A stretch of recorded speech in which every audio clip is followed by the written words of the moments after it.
This month, I used AI to help me write 3 very different personal messages. One was an apology, one was a check-in to someone I'd completely lost touch with, and one was a difficult message to a family member about something we'd been avoiding. All 3 were messages I'd been putting off. All 3 got sent. And in all 3 cases, what AI gave me was good, but what I sent was better. Today, I'm showing you exactly what I changed and why.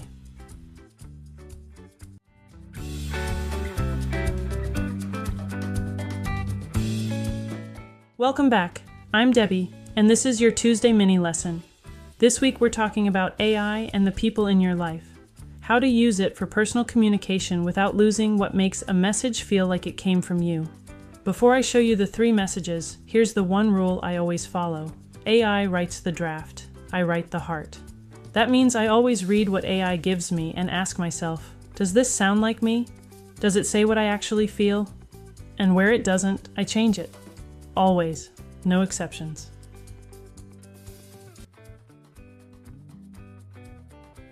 The first message was an apology to someone I'd let down. Nothing dramatic, but something that needed to be said, and I'd kept delaying. Here's what I told AI. I described what happened, said I wanted to apologize without making excuses, and asked for a message that was honest, brief, and didn't ask for anything in return. What came back was good, but the middle paragraph had 3 sentences that were too self-focused. They started with I feel, and I realize, and I know. So I cut them.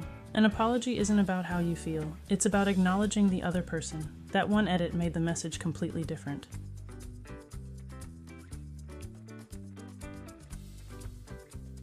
The second message was a check-in to someone I'd completely lost touch with. We'd been close years ago and just drifted. No falling out, just life. I told AI who she was, how long it had been, and that I wanted to reach out without it feeling weird or like a big deal.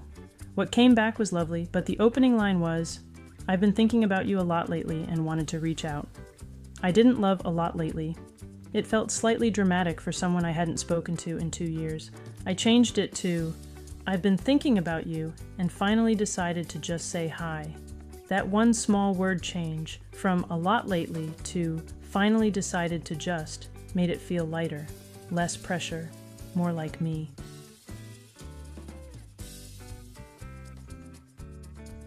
The third one was the hardest. A message to a family member about something we'd been dancing around for months, a situation that needed to be named, but carefully. I told AI the whole context and asked specifically for a message that was direct but gentle, and that ended with an open invitation rather than a demand. What AI gave me was almost right, but the last line was, I hope we can talk about this soon. I changed it to, whenever you're ready, I'm here. That's a bigger change than it sounds. I hope we can talk about this soon. Puts a timeline on the other person. Whenever you're ready, I'm here. Gives them space. One sentence. The whole feeling of the message changed.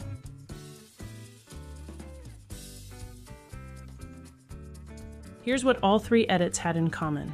They made the message more about the other person and less about me. That's the pattern. When AI writes a personal message, it tends to default to your feelings because that's what you gave it. Your job in the edit is to shift the focus back to the person you're writing to. Read your draft and ask, does this center me or does it center them? Change whatever centers you too much. That's the whole editing principle. The 3 message prompts and the editing checklist are in today's Substack post. Link is below. And come back Thursday for the full lecture on the human touch principle. Subscribe, share, and I'll see you Thursday.